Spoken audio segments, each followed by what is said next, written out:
Of refrigerants? ESCO Institute can help you learn the information you need with the low GWP A2L refrigerant safety course. Did you know newer refrigerants are less harmful to the environment? Did you know there are new standards for the transportation of low GWP refrigerants? Did you know most A2L equipment will require refrigerant detection systems, and you will be required to use no spark, no arc tools and equipment? Get the facts! These are just some of the things you need to know to work on new equipment. Take the online course to learn more. The ESCO Institute Low GWP A2L Refrigerant Safety course is interactive and engaging and will prepare you for the Low GWP A2L Refrigerant Safety Certification exam. You will find the Low GWP A2L Refrigerant Safety course on the HVACR Learning Network, the industry's leading source of online and digital content. Visit hvacr.elearn.network today.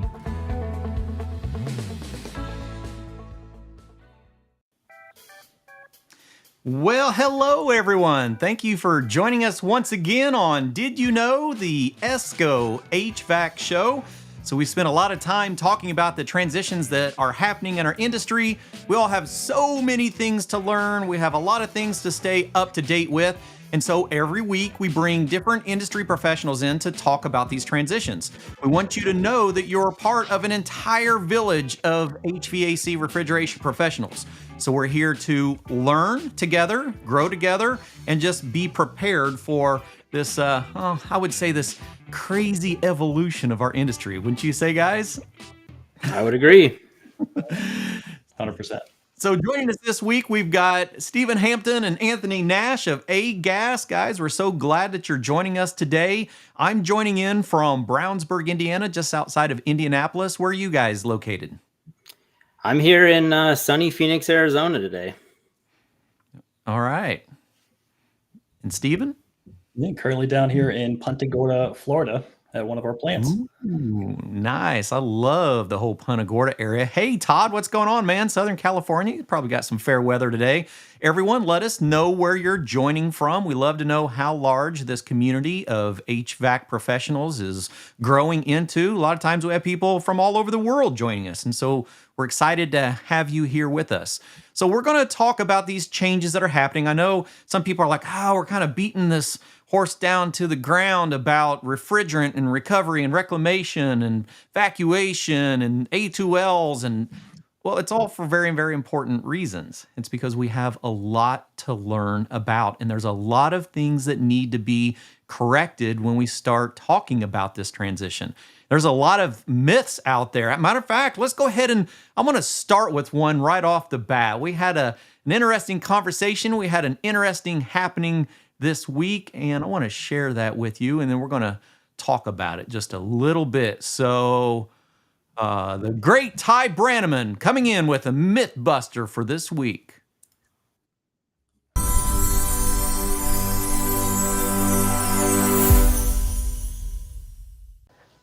When I can't get 410A at my supplier, I'm going to go down to Old Mexico, bring back as much as I need.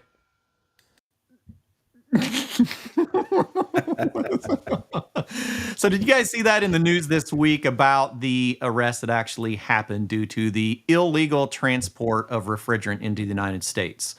Right? So it's the first one that has happened in the country. So I'm going to show a real quick video on the public announcement that came from the Department of Justice on that one.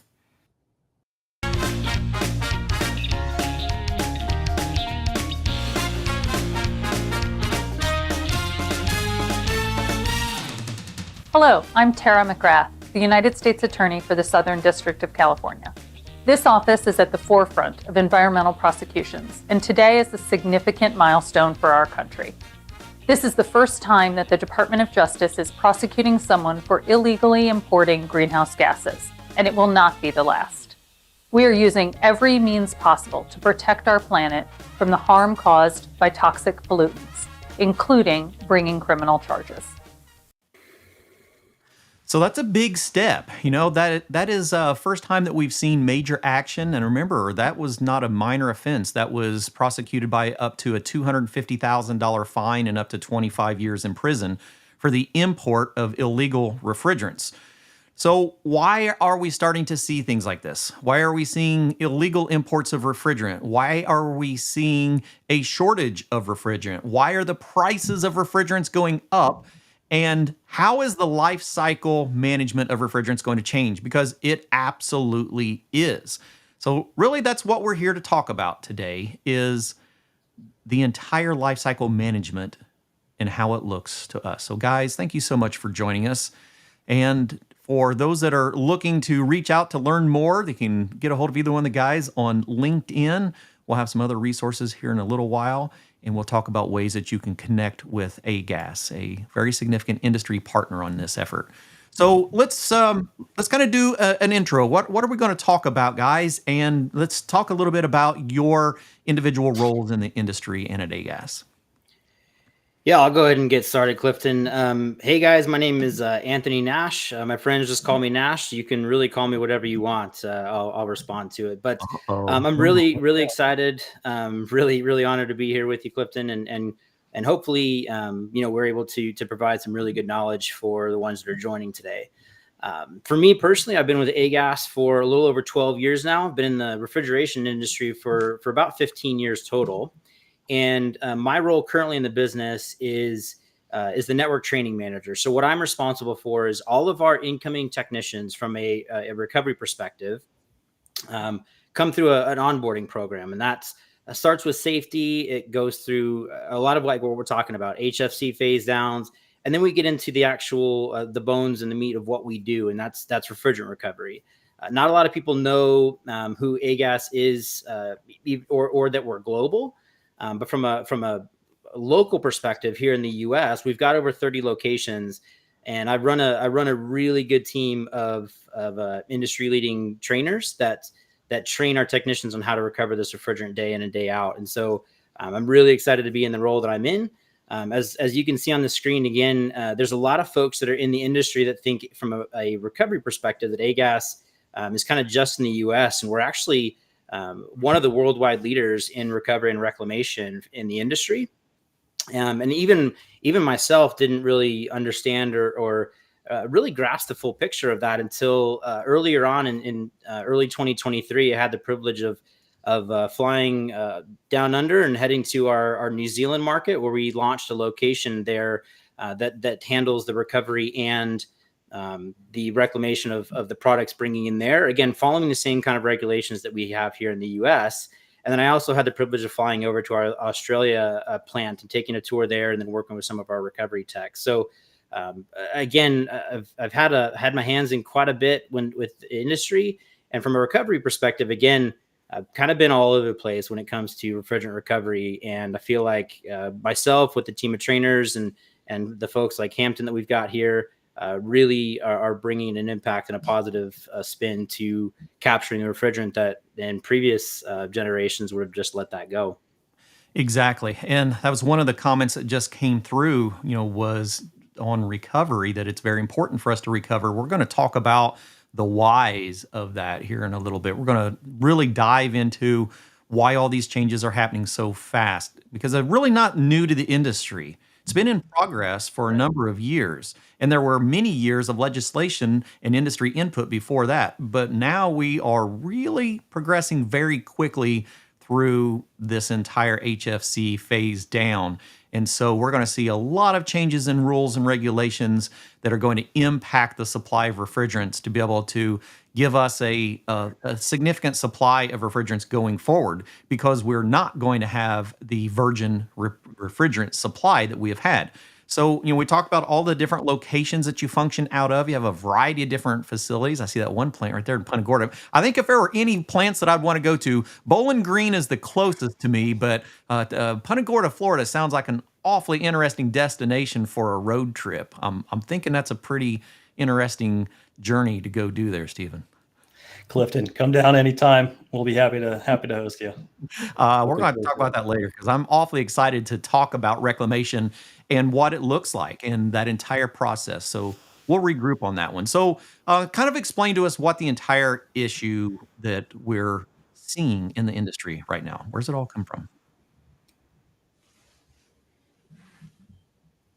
Yeah, Hampton, I'll let you tackle that one, and you can go ahead and give your intro there before you go into the issue piece of it. Yeah, definitely. And for everyone in the chat, everyone listening, apologize for the delay. There's a little bit of a lag on my end. But Steve Hampton, been with the business for 14 years. I've worked out of the Northeast market, specifically in Philadelphia. I've worked in California and now down in Florida, which is a very fun, interesting, hot market. So it is definitely a interesting business. But as far as what the issue is, I mean, getting into it, it's where does reclaimed refrigerant come from?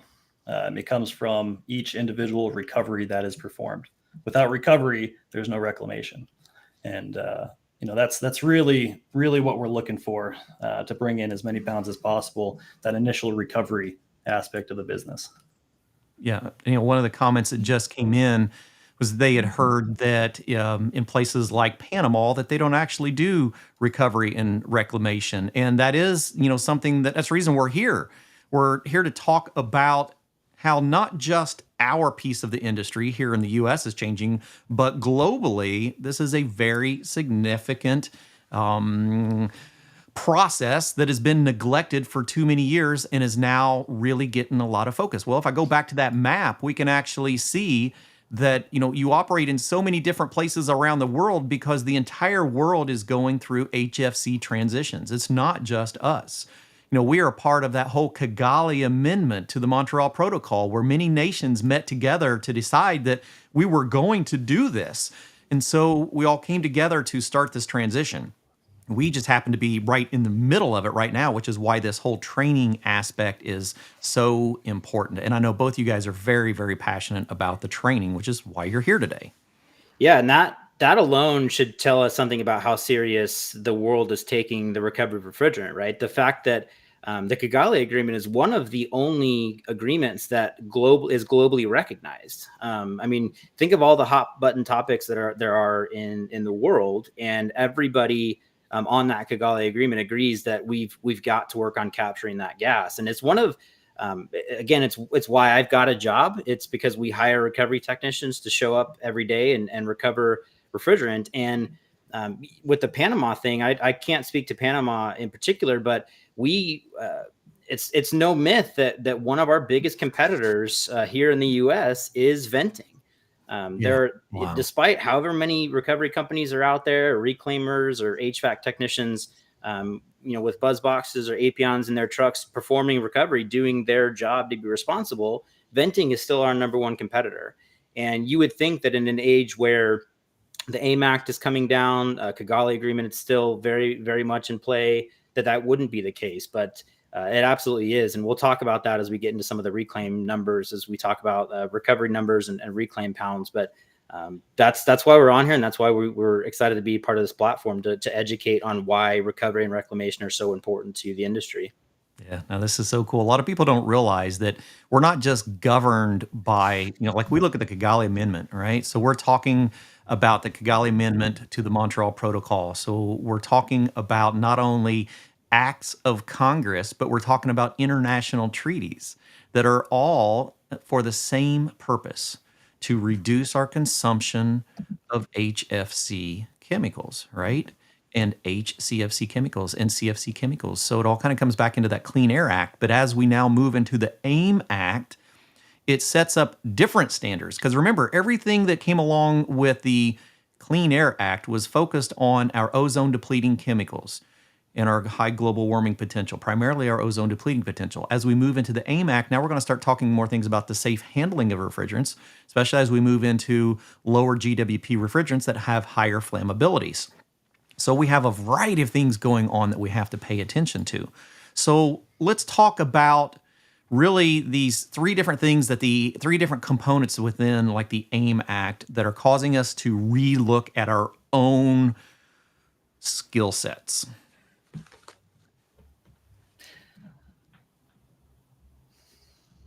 Nash, I'll let you take that one. Yeah, absolutely. So again, just like before, it starts with training.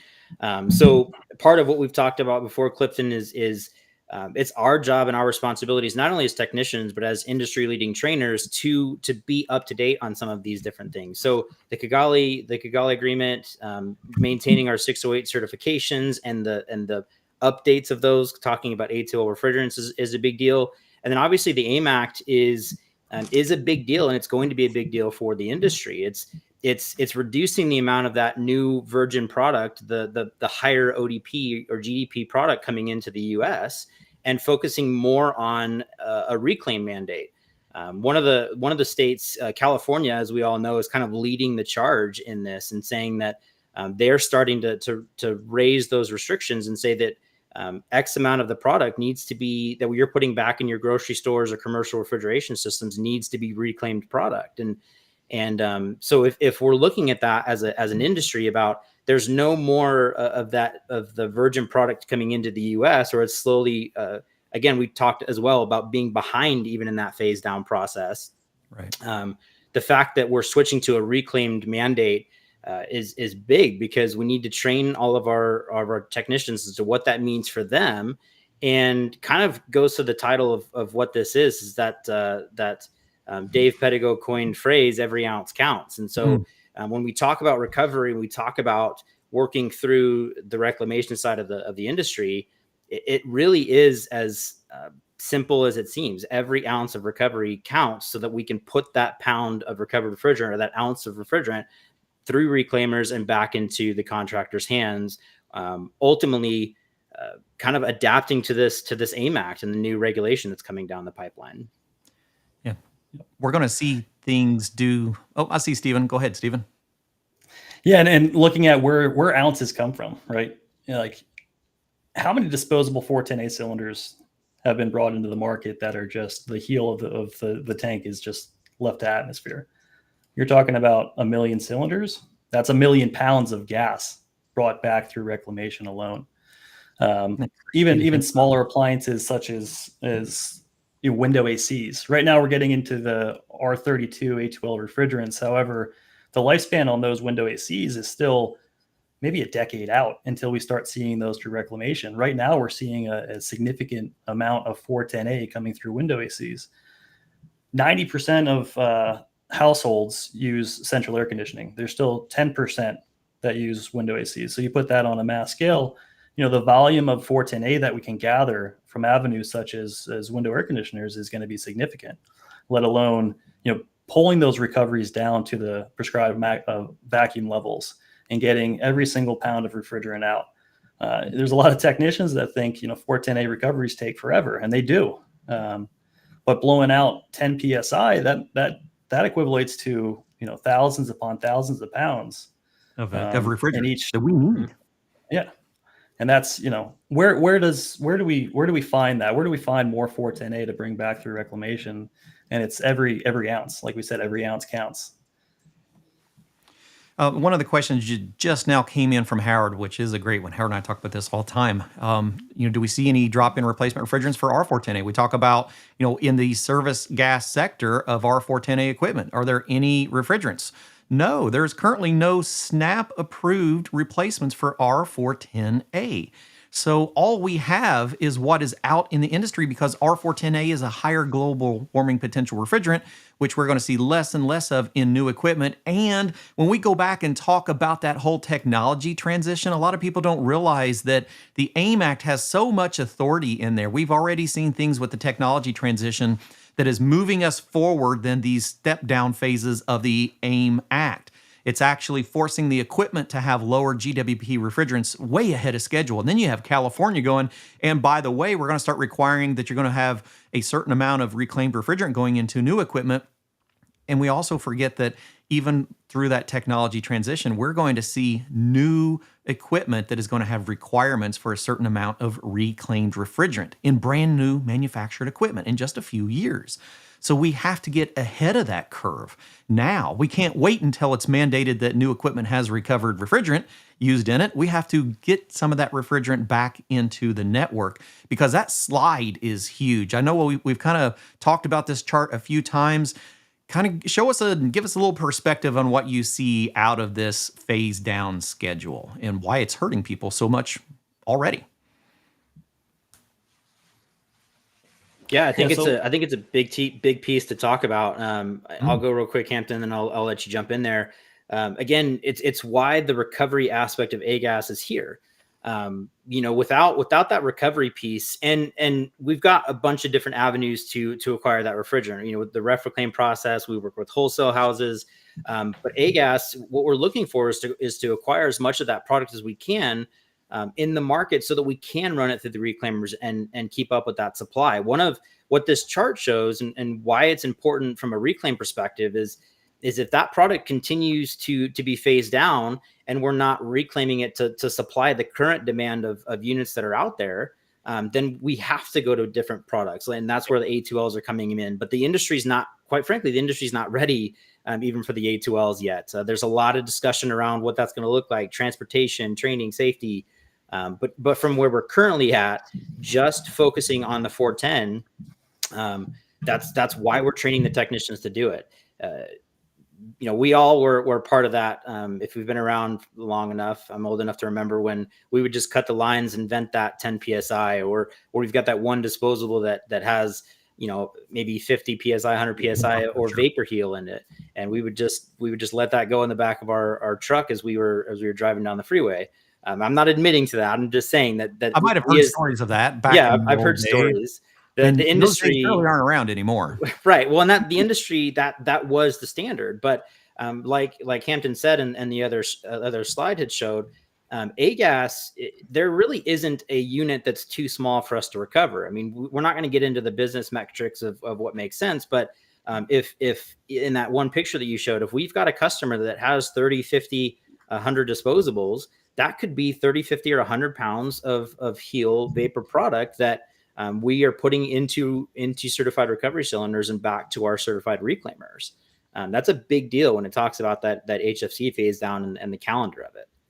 I've already talked to local distributors that have put into play agreements with their contractors that their supply of service gas is going to be in relationship to the amount of reclaimed gas that they're bringing back, because it rewards the contractors that are doing things properly. If you're not reclaiming gas and you're just buying gas, you're buying gas, you're buying gas, we know what you're doing.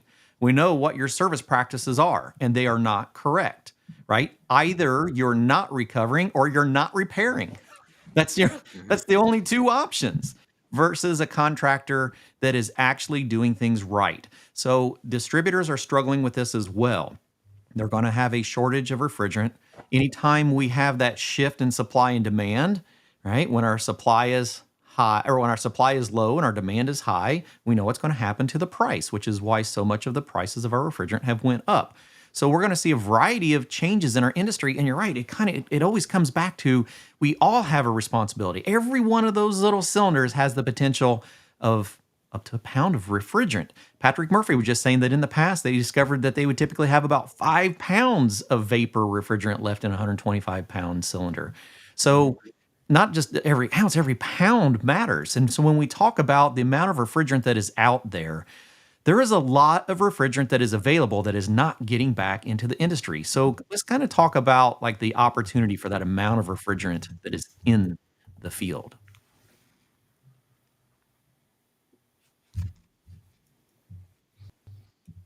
I might have lost Stephen a little bit there. Have we lost Hampton? Are you good?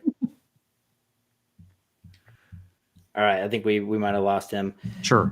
So yeah, I mean, if you look at this chart here, it shows the opportunity. It shows the amount of reclaimed product versus the amount of total pounds in just the U.S. market alone. 300 million pounds of refrigerant product is an astronomical amount when you talk about how many units there are and how many operational HVAC systems there are in use right now. Yeah. But then, yeah, exactly. So on this slide, looking at there's over 5 billion units that are in operation compared to almost an 8 billion population. And so even if you just look at the responsibility piece of it, we're only reclaiming, we as an industry are only reclaiming a small percentage of that 300 million.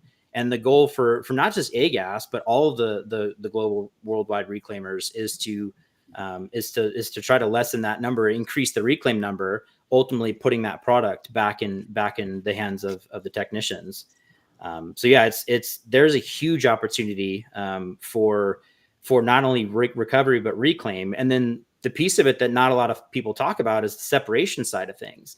The industry, one of the other things that we're realizing is, because the demand and the supply for 410 is so high right now, there are technicians that are taking shortcuts. And even though there's not a drop-in replacement for 410, it doesn't mean that a technician can't add a different type of refrigerant into a system just to get it by.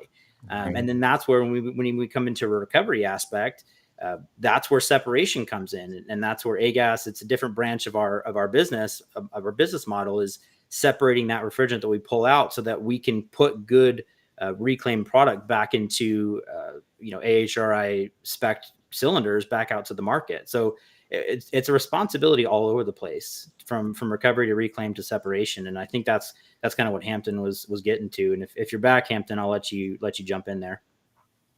Yeah, I'm back. Appreciate that. And when we going back and we look at phase downs within the market, 22 would have been the last phase down, phase out. From 2017 to 2019, we saw an increase in reclaimed material. Currently we're sitting at about 15.3 million pounds reclaimed in 2022, 2017 to 19, and we're looking at 19 million pounds. So as we see a trend of refrigerants leaving the marketplace, we are going to see an increase in reclaimed material.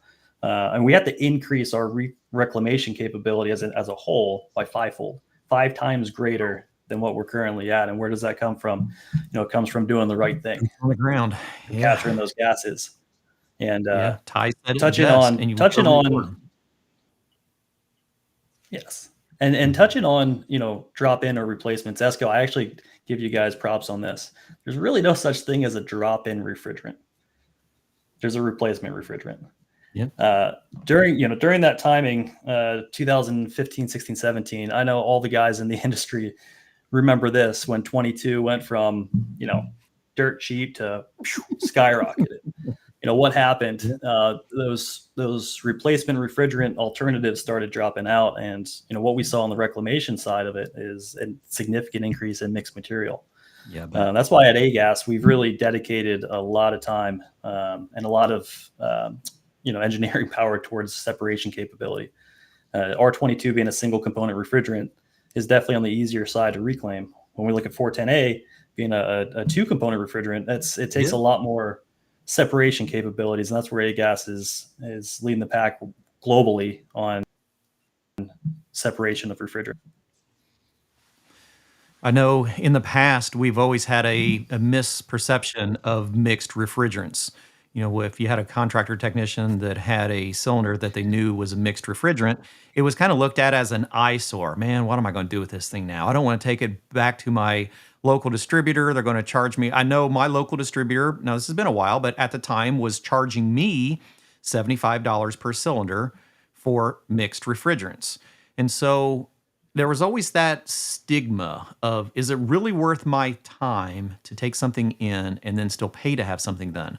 But now it's going to be very different, because now we're moving into a new phase of refrigerant where all of our HFC refrigerants are going to be expensive. They're all going to continue to get more expensive in a short period of time. So all of our refrigerant starts having more value to it than what our early perceptions of refrigerants would have had. Yeah, absolutely. I saw a comment in the chat, but someone had said, reward the positive or the good behavior when it comes to seeing things done. And that's an interesting concept, reward people for doing the right things. I'd be curious to see what that looks like. I mean, obviously it would start at a company level, even at AGAS, what does it look like to reward our technicians for doing the right thing? And obviously that sounds kind of cliche, but what the recovery techs are hired to do at AGAS is to do the right thing and to recover those refrigerants. But what we tell our technicians in the field, we call them FSTs, field service technicians.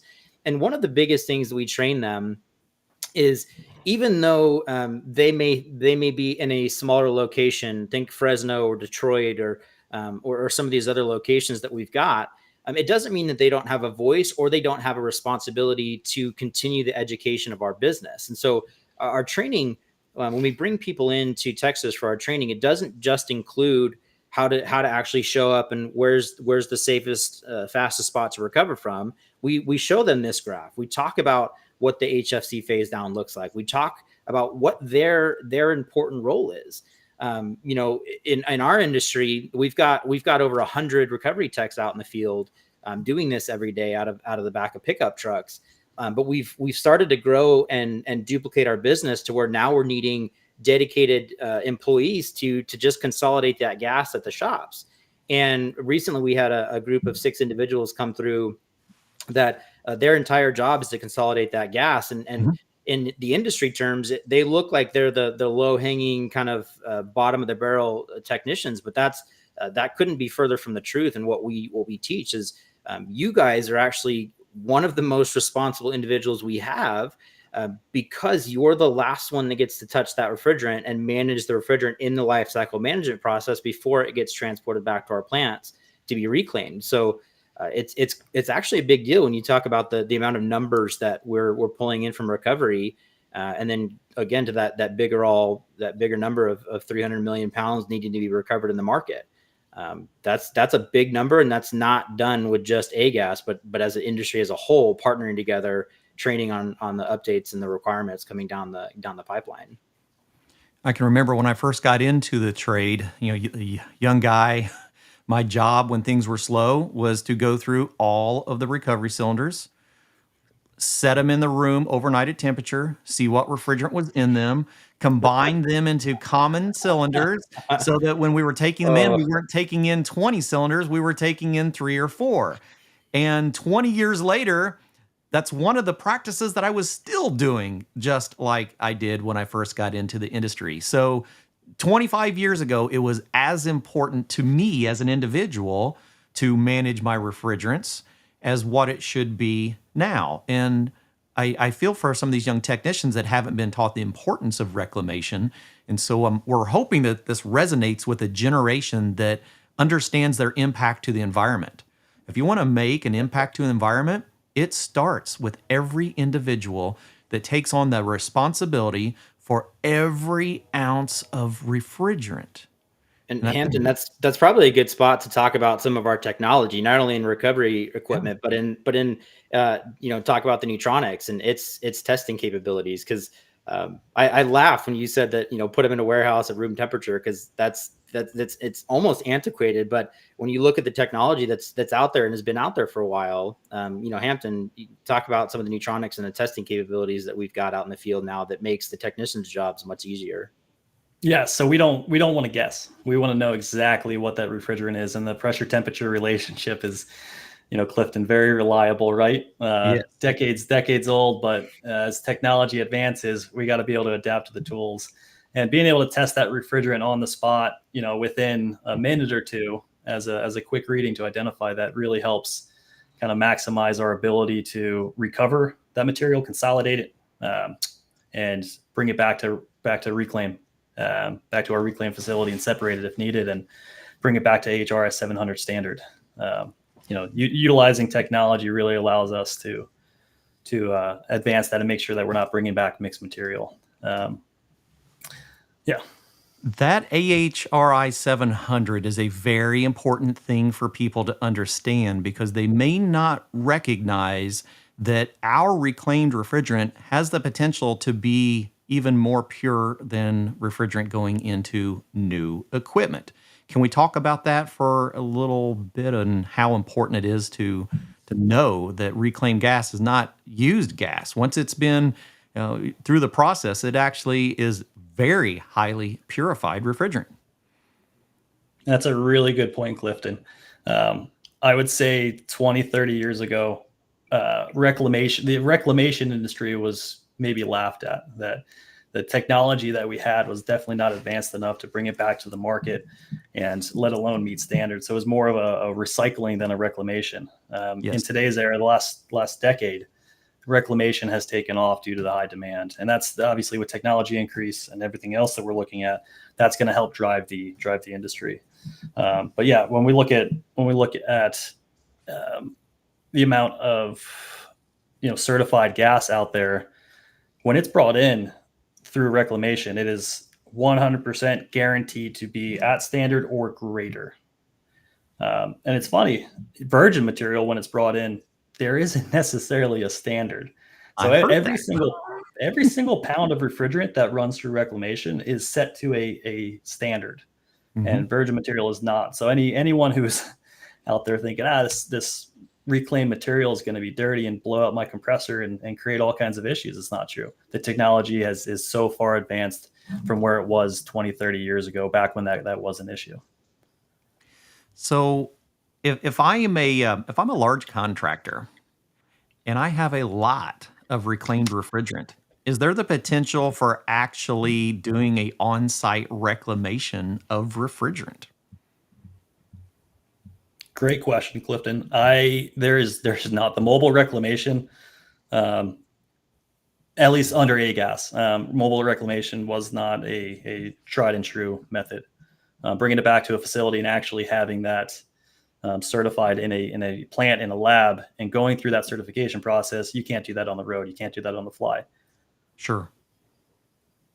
With our largest of contractors, do you have the services to be able to ship large quantities of refrigerant to be reclaimed and then be brought back for use? I know, like for myself, I worked for a very large grocery chain. And so we had a lot of refrigerant. And so we would accumulate thousands and thousands of pounds of refrigerant. And we actually used rapid recovery for those services. And I know for us, it was very important to know that we had a partner in the industry that could do a couple of different things for us. If we needed that refrigerant to be cleaned up and put into cylinders that we could return back into our own equipment, we had some options in that. But also on the reclamation side, do we have those options available as the shortages of new virgin supplies start to happen? Yeah, definitely. We have. I mean, I don't want to go into too much detail, but we have partnerships throughout the country of companies that are bringing in, recovered material that's needs to be brought back for reclamation. So yeah, 100% something that we do. Fantastic. So as we start looking at, what our responsibility is, I absolutely, Cantrell, I love that statement that you made. And this is really the reason that we do this. It's to help people understand it's not just about the cost of refrigerant. It's about the environment that we live in and the legacy that we have for the rest of the world. If we can reuse the refrigerant that is already in supply, it doesn't affect those virgin manufacturing of refrigerant. If we could bring back everything that was in the field, the AIM Act wouldn't be as daunting and scary as what we are seeing right now. Oh, and we lost Anthony. Any questions while we're hanging out here just for a minute? We've got a lot of people out there joining us today. Any questions for AGAS and reclamation of refrigerants? Ooh, yeah, there's another good one. So this is a question that we don't talk about a whole lot. Do you see much from the automotive side of things, Stephen? Great question. We 100% do. 134A is really the largest quantity of refrigerant in automotive that we still come across. I think 2015, 2016 is when new cars went with 1234 YF. Yep. The amount of vehicles that are older than that is astronomical. So we do see quite a bit of 134A coming through that surprisingly actually takes a little bit to reclaim. It's not that involved. I shouldn't get into that, but the dyes and the other stuff that they put in with the 134A, it's critical to run through reclamation and not just a recycling process. That is one thing that we do see. Yeah, I've seen a comment that just came in that asked, does AGAS go out to wrecking yards and do reclamation of systems that are, at salvage yards? Great point. And that's not reclamation, obviously. And the two different terms. Reclamation would be cleaning to the HR 700 standard. And recovery. That's on my tongue. He said recover. Recovery would be going to a wrecking yard or scrap yard to suck down. And that's where the ounces come into play. If we're looking at, a couple hundred window ACs, that's, 2 pounds per window AC, you're looking at 200 pounds of refrigerant. That scrap yards that are doing it incorrectly and just crushing that's 200 pounds of gas that escapes into the atmosphere. And regardless of how you feel on the ozone depleting or that whole global warming process, know that the second that gas is gone, it's gone. It's not coming back. Yeah. It takes decades for it to actually fall back down, but we're not capturing it in cylinders and putting it back through reclamation. The second it's busted and into the atmosphere, it's gone. There's no bringing it back. Yeah, scrap yards are actually definitely something that AGAS does. Yeah, scrap customers are actually a big customer of ours. Just because if an HVAC contractor doesn't necessarily want to handle the product or want to deal with it, then they just give the unit to the crane company or to the scrap yard, and that's where we partner with the company that wants to dispose of that refrigerant. And that's one of the big key selling points that AGAS offers is the compliance piece, because in addition to recovering the product your own, some of these mandates coming down from the AIM Act and everything else is going to be better documentation of recovery of those units. And so if you hire AGAS to come do it, and I know it sounds like I'm selling, but part of what we do is we're certified recovery technicians, and if the EPA comes sniffing around your scrapyard, you can actually say, nope, we hire AGAS Rapid Recovery to come recover our refrigerant and can provide industry-leading documentation for all that. So it takes the pressure and the worry off of an individual, scrapyard, for example, or a school that we're doing a demo on, to not have to be afraid that they're gonna see that if they're doing the right things. We want to partner with the individuals doing the right things. So I actually used to use Rapid Recovery for that process. So when we were doing RTU retrofits on these older stores that had equipment that was over 20 years old, we would actually bring in 3 services on the day of transfer of equipment. So we would have our mobile crane company coming in that was doing equipment swap outs.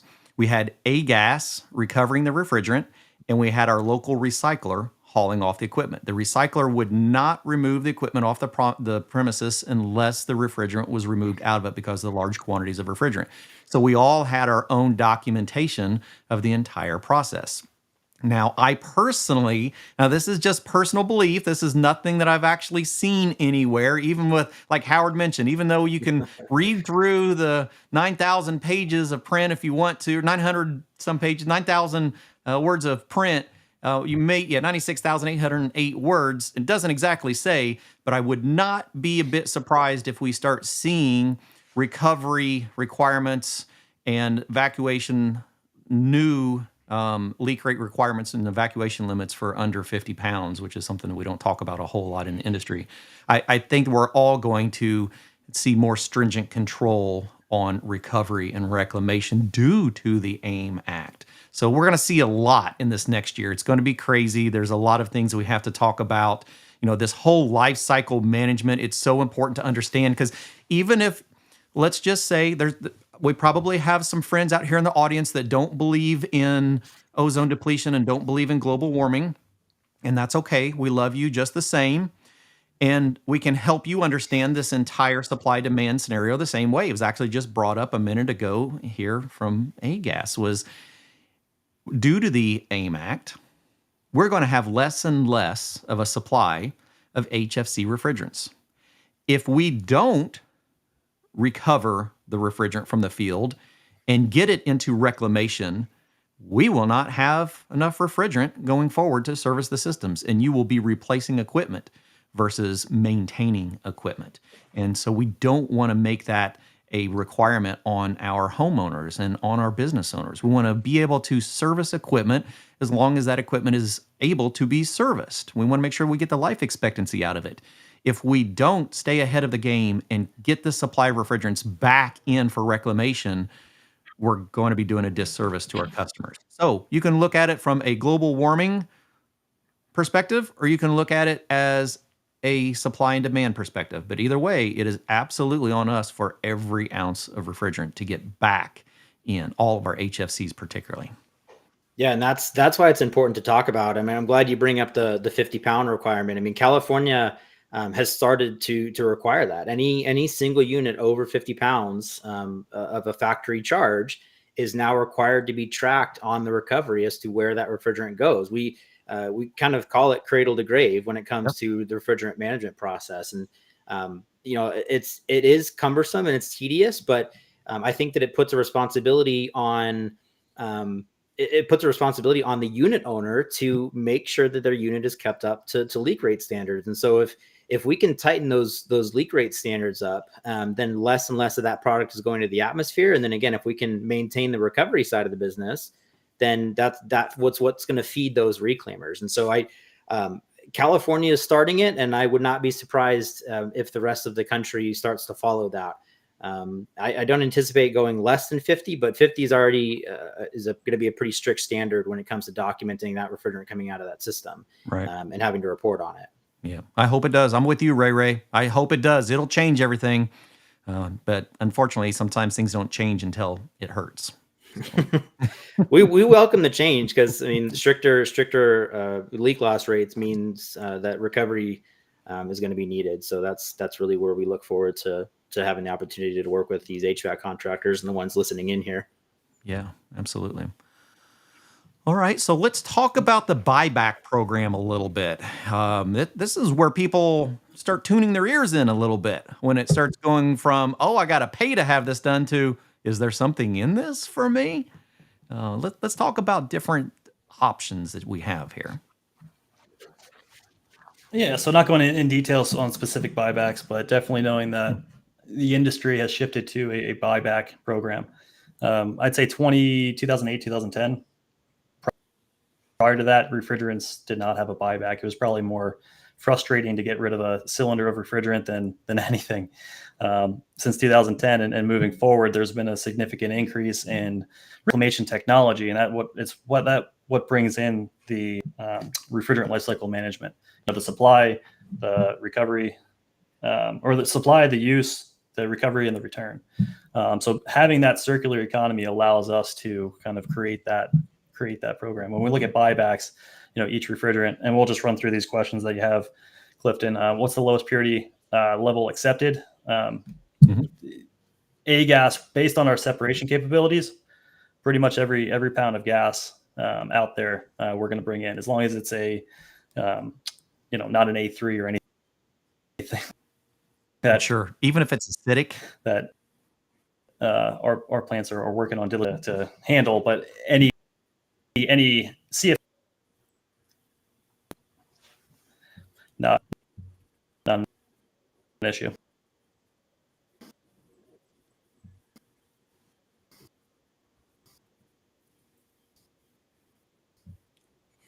Not an issue. We handle that on the reclamation side. We lost you a little bit. We're just going to do a recap that we are talking about CFCs, HCFCs, HFCs, and HFOs as well. Yeah, I'll jump in here, Clifton, because I think we're losing Hampton. Punta Gorda's internet's not playing nice. So like Hampton said, and I'll answer your question, the acidic gas.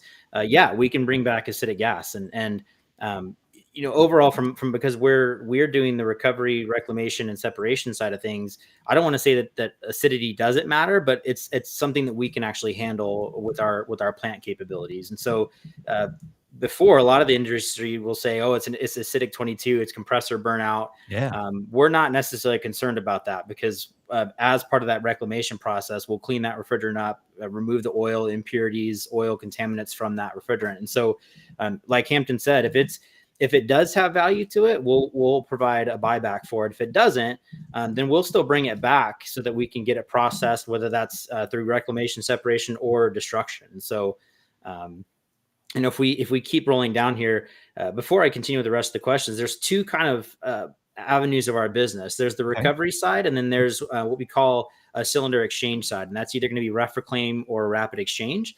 So the recovery side Just like you had said, Clifton, you hired A-Gas to come out. We'll recover the refrigerant out of the rooftop units. If we're recovering the refrigerant out of the rooftop units and we're bringing it away, so it's now our gas, we're bringing it back to our sites. If it's a gas that's got a value, R22, 410, 134A, we'll absolutely pay on that gas brought in addition to the service that is required to go and recover those units.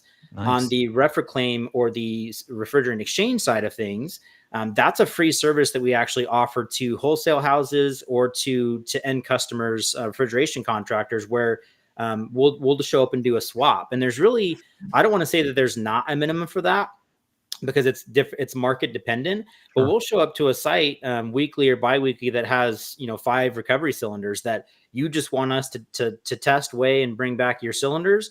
That exchange process will drop you off 5 certified in-date clean recovery cylinders for your technicians to reuse. And so that program is a newer program that we've started doing over the past 4 or 5 years. That's actually really bringing those gas acquisition numbers up for us, because a lot of the contractors may not want to pay to have the service of recovery done. They want to do it themselves. And, despite the speeds or everything like that, but from an exchange program, it's actually hitting both sides of the market, where you have got your small mom and pops, or you've got your larger customers that may have 20 or 30 recovery cylinders that they're just looking for a simple swap. I want you to take my full cylinders, drop me off empties, and then give me a check for that gas if it's got value in it.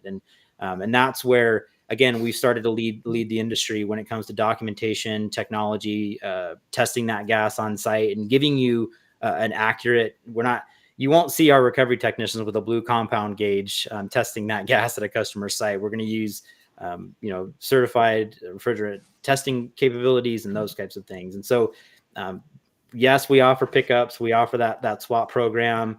The cylinders that we're dropping off are clean, certified, in date, ready to go.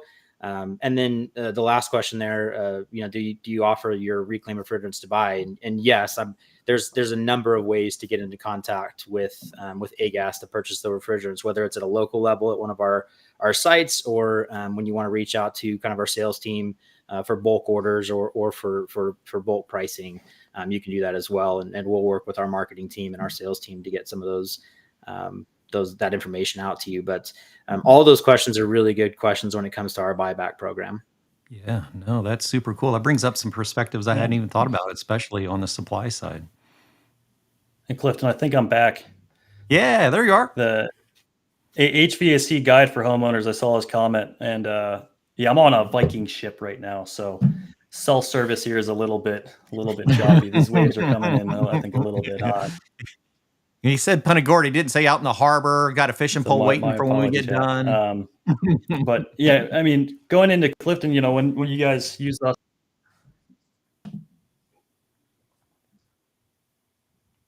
Oh boy. All right, so I'm going to bring up another question real quick, Anthony, while I got you here. So one of the questions that came in, which is a very interesting question, what percentage of that refrigerant that is being recovered is actually able to be remanufactured into new reclaimed refrigerant? How much do you are not able to reclaim properly?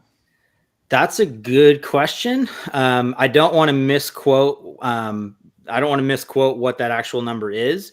But what I'll do is I'll talk to the actual metrics and technology that we offer as a business. And so there are certain percentages of the gas that comes in that we just can't do anything with. It's mixed beyond separation capacity. It's a carbon gas. So think R12, some of the low pressure gases and chillers that are more valuable for the carbon credit offsets. Right. But I would say that any of the gas that's not sent off for destruction or the carbon credit offsets, or that's not needs to be destroyed without carbon offsets because it's mixed so bad. I mean, really, it depends on what we're bringing in. But anything that doesn't fall into those categories is run through separation. And with 410, if we get 410 and 22 that's mixed together, we can actually separate the different components of those two gases. And again, I don't want to get into the technology of it a whole lot, but you can separate those gases and then pull the good 410 components off. and then process, package, and sell those 410 components, so those AHRI 700 standards, and then do something else, whether it's destruction or disposal of that other product. And so, that we've got different technologies at our plants. And so you mentioned wanting to get up to Bowling Green. Bowling Green, we actually have kind of our own certified destruction unit. I just seen a message from Becky on that you have Pyroplast proprietary destruction equipment. Are you kidding me? That's Exactly. got a roadshow all over that one. Yeah. So our Bowling Green facility, in addition to our Rome facility and our Punta Gorda facility, they all have different offerings, but our Bowling Green facility is kind of our performance chemicals piece of it. And so we do have a proprietary piece of equipment called Pyroplast that helps and aids in that destruction for us. So even if it can't be reclaimed, it goes to that certified destruction process. And so we are trying to manage and be the best stewards of that refrigerant that's bringing recovered from the time that it hits our cylinders. And so I'm sure that we can get back with you, Clifton and Betsy, and the ones that are asking the questions on what the exact numbers are. But overall, there's really not anything we can't do with recovered refrigerant. Fantastic. So I think got I'm a still QR back just to touch on the any Star Wars fans out there.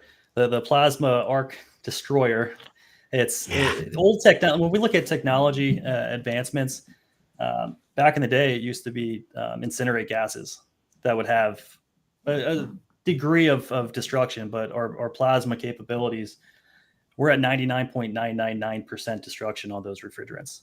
So when you think about it, what exactly is that? You think of the Death Star in Star Wars shooting that laser. Mm-hmm. That's basically what we're doing. We're blowing up those molecules, really just destroying those. Like I said, 99.99949% destruction on refrigerants.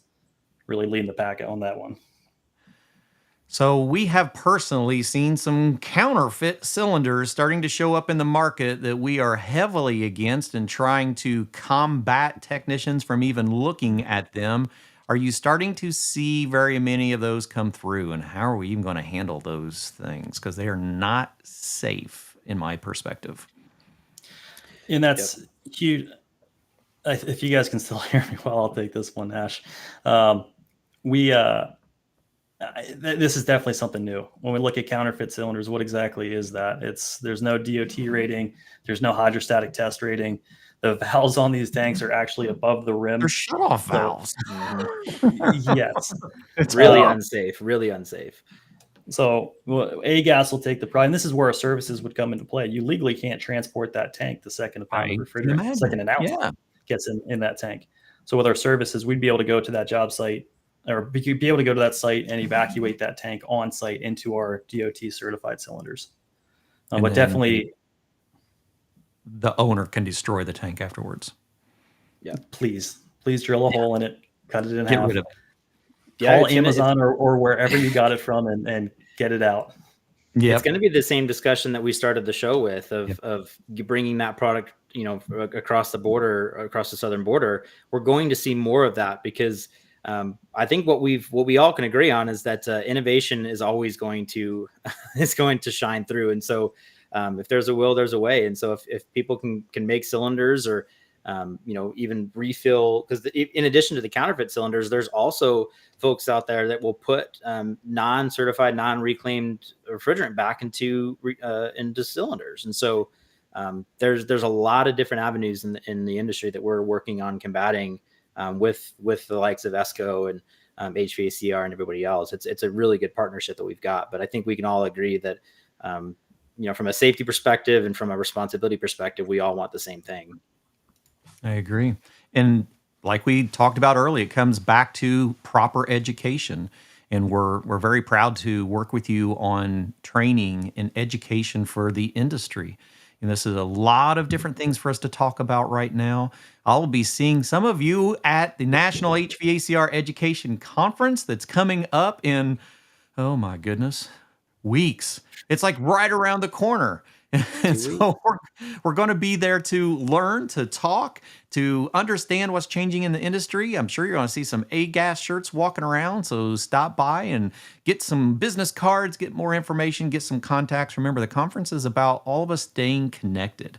Right? We do this every week. We have different trainers from the industry come on board to talk about what they're seeing from their perspective of the industry, bring some firsthand education. Well, you want to meet some of these folks? Well, come hang out with us and we'll all sit around and we'll talk about HVAC. We'll all nerd out on the HVACR industry together. Yeah, we're really looking forward to it. We've got our internal conference happening next week, and then immediately following that conference, or in 2 weeks, and then immediately following that conference, me and my training team will be heading to that expo you guys are putting on, and we're really excited to learn some things and make those and broaden those connections, Clifton.